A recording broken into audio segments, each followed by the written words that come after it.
music cue sheets, when it comes to broadcasting films, are very important because they quantify that the music that was used is licensed. Yeah. Yeah. Okay.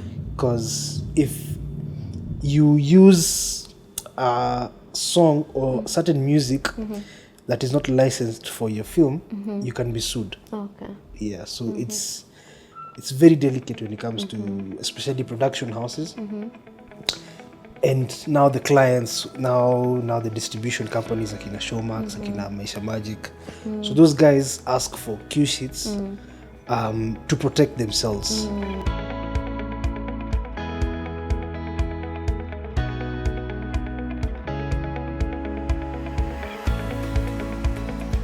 And we're back. Before the break, our guest today had just received a life-changing call. And yeah, let's just take it from there.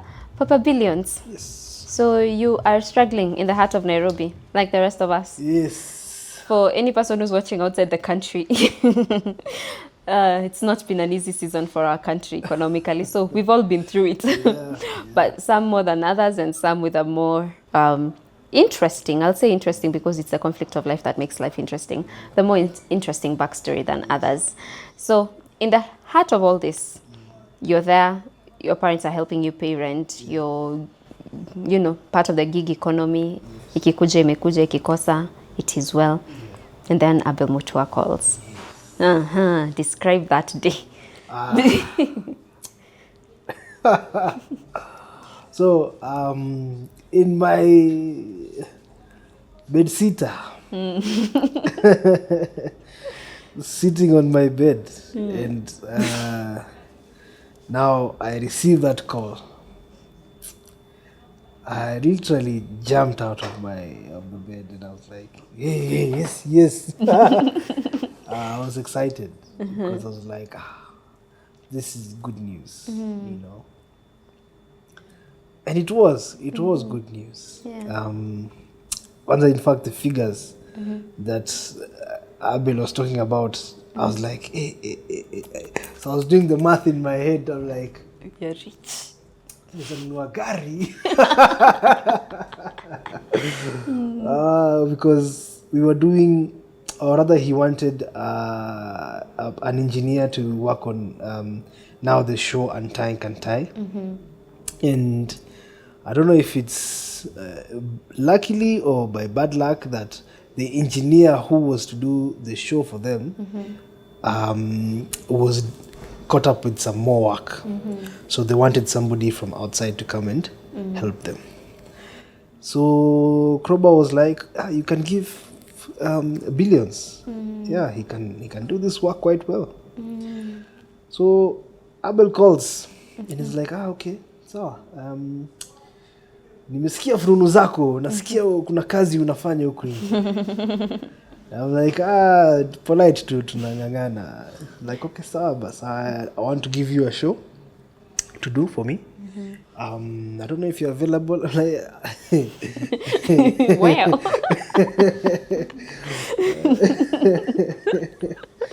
Niko busy kidogo lakini niko na time. I'll make an exception.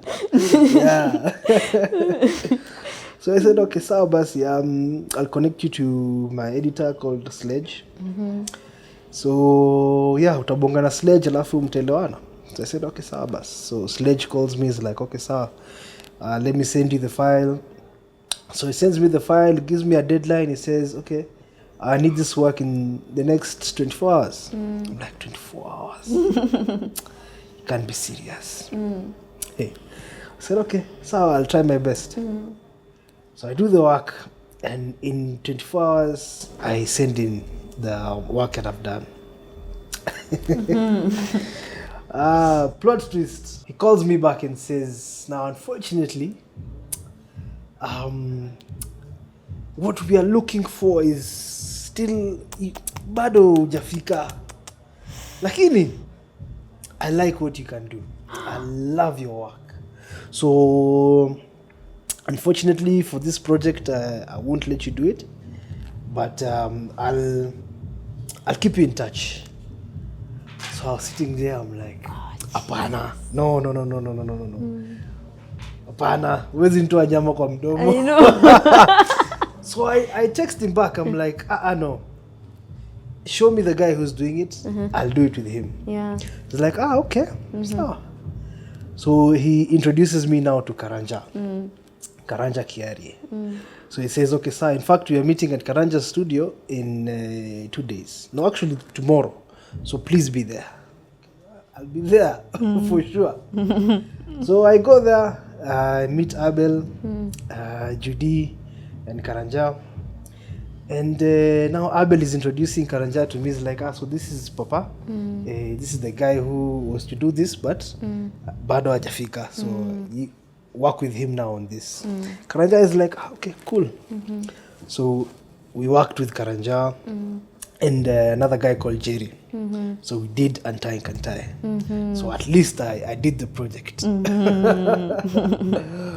I think that is what Abel liked, the fact that as much as he told me no, I still pushed through and said no, even if it's for free, I have to be involved in this project. Let me learn what is that I didn't, Kasema, okay, sawa. So we did Antai Kantai, and as I was doing Antai Kantai, Kroba calls me again. He's like, okay, there's another project for you. Wow.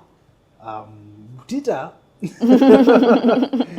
is looking for a sound engineer. Like, okay, so the sound engineer who was doing Anastoto for season 1, during season 2, I don't know, he got some complications, so he couldn't continue.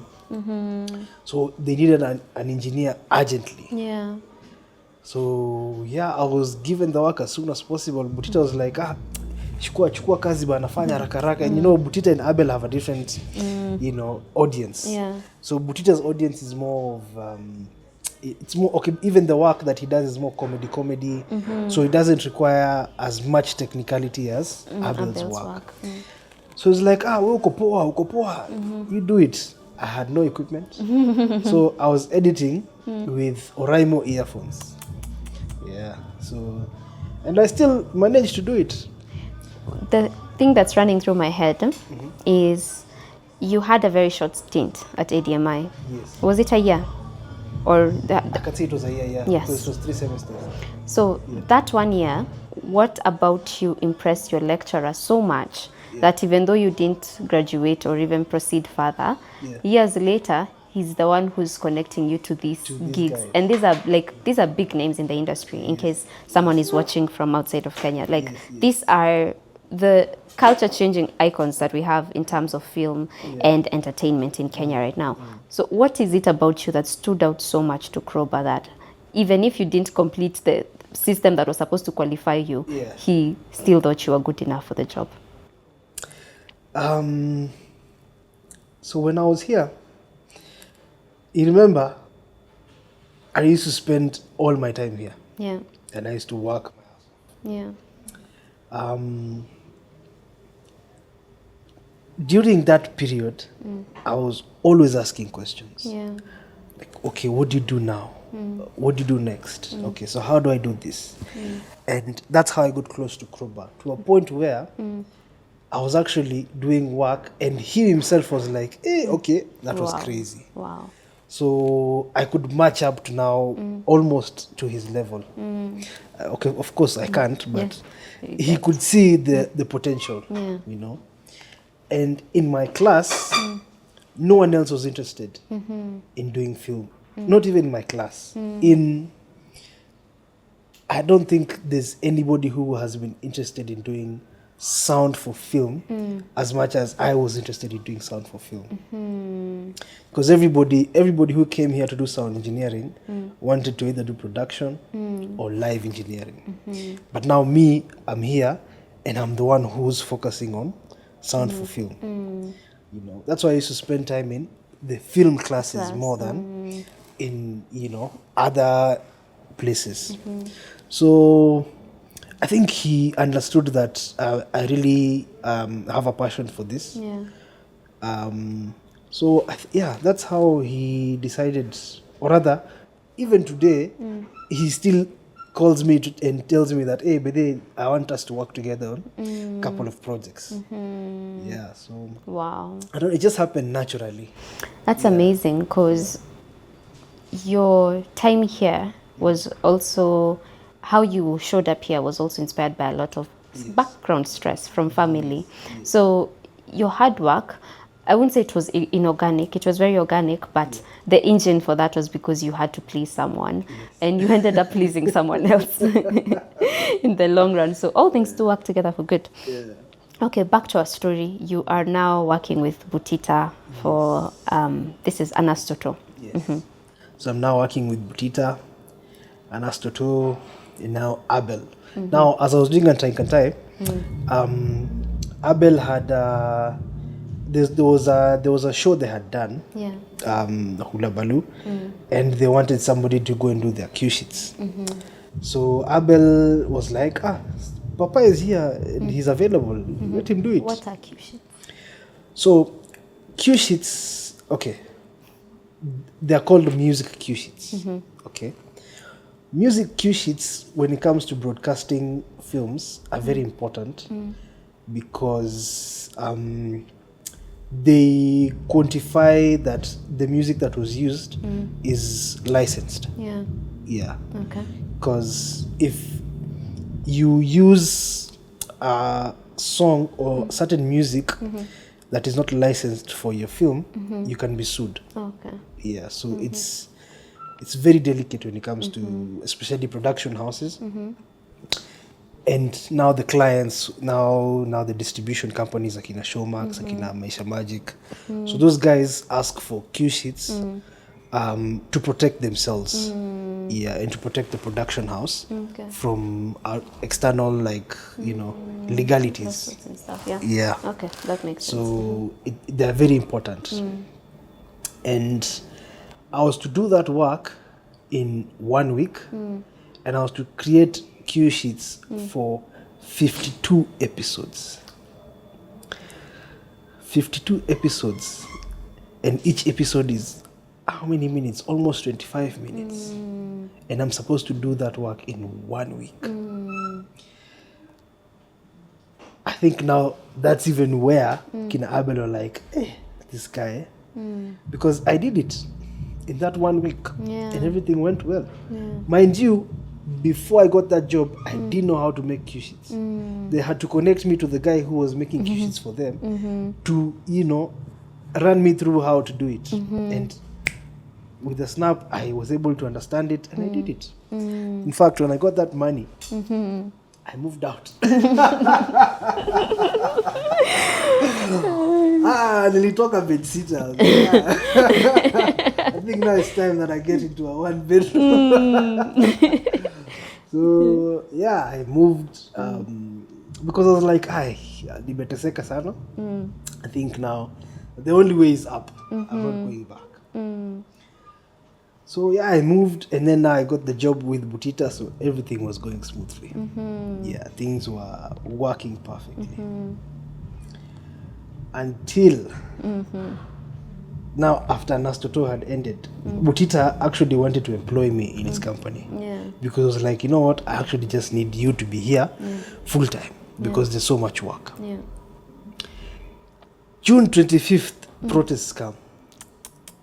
And just before SPM was supposed to launch, of course there was that internet stint that happened. So Butita was like, okay, we can't continue. And projects even with now Philips had actually died down kidogo. So now I'm like, okay, now I don't have a job. I have no gigs to do. So now I was back again to that point of, hey, what do I do?